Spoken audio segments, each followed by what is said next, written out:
আলহামদুলিল্লাহ, আজকে আমার কিছু স্বপ্ন পূরণের জন্য চলে এলাম এই যে আমাদের দৌলতপুর বাজার। সংসারের যাবতীয় সব কিছু পাওয়া যায় এখানে। দোকানের নাম সংসার।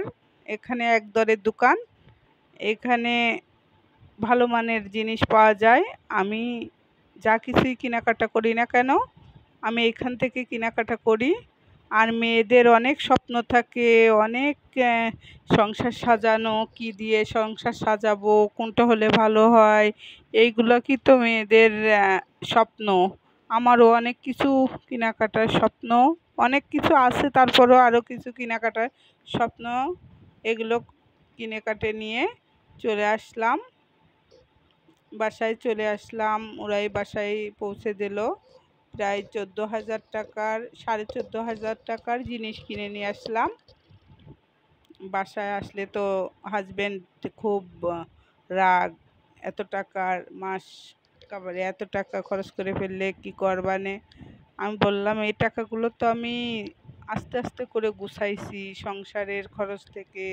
আমি নিজের কেনাকাটা না করে, জামা কাপড় না বানায়ে এগুলো গুছাইছি। একটু কিছু কেনাকাটা করব বলে, আমার পেজের জন্য কিছু কেনাকাটা করতে হবে। ভালো কিছু ভিডিও দিতে গেলে ভালো মানে সব কিছুই দরকার হয়।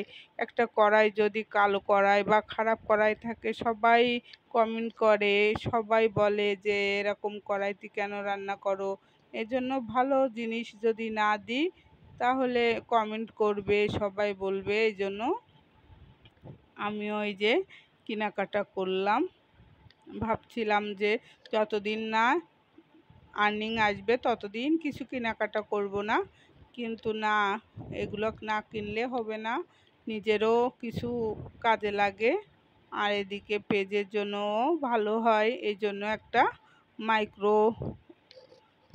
মাইক্রোওভেনটা দেখছিলাম, কিনি নাই।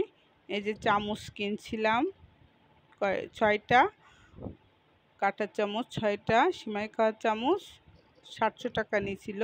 একটা আলু কাটা মেশিন আছে, তারপরেও একটা কিনলাম। জুস খাওয়া গ্লাস কিনলাম, একটু ভালো মানের গ্লাস কিনলাম। আর এই যে কেয়ামের ব্লেন্ডার নিলাম। কেয়ামের বললো তো, আমি নিতে চাইছিলাম জাইপান, কিন্তু ওরা বললো যে কেয়ামেরটা ভালো হবে। এই জন্য আর আমার পেজের জন্য রান্না করার জন্য ইলেকট্রিক চুলা নিলাম, ওটাও কেয়ামের। একটা ফ্রাই প্যান নিলাম।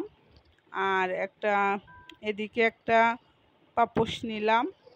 আর রাইস কুকার কিনছিলাম, ওটা 2200 টাকা নিয়েছিল। রাইস কুকার একটা দরকার দুজনের। এদিকে আনতে আনতে দেখি কি আমার গ্যাসও শেষ। এখন রাইস কুকারেই তরকারি রান্না করলাম, আলু দিয়ে ট্যাংরা মাছ দিয়ে ঝোল করলাম আর টমেটো দিয়ে। আর এদিকে ভাত রান্না করলাম একটাই। যদি না নিয়ে আসতাম তাহলে